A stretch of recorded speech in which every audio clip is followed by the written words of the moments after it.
Hello everyone, আজ আমি আপনাদের সাথে আর রিমেনিং ম্যাচেসের জন্য আমাদের সবার তরফ তোদের দিয়ে খেলা হবে না, তোদের দিয়ে মাঠে হাল চাষ করাতে হবে।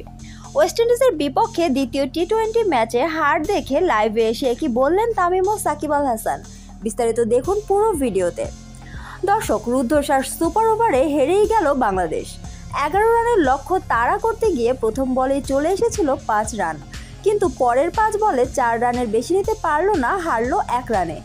মিরপুরে দ্বিতীয় ওয়ানডেতে এই সুপার ওভারের লড়াই জিতে 3 ম্যাচ সিরিজে 1-1 সমতায় ফিরেছেন ওয়েস্ট ইন্ডিজ। এদিকে এই হার দেখে ক্ষোভে ফেটে পড়েন তামিম ও সাকিব। লাইভে এসে তামিম বলেন, তোদের দিয়ে খেলা হবে না, তোদের দিয়ে মাঠে হাল চাষ করানো উচিত। এই মন্তব্যে রীতিমতো ঝড় উঠেছে ক্রিকেট পাড়ায়। অপরদিকে সাকিবও কম যাননি। তিনি বলেন, বাংলাদেশ দলে এখন দরকার দায়িত্বশীল ক্রিকেটার, নাম নয় কাজ করতে পারে এমন খেলোয়াড়।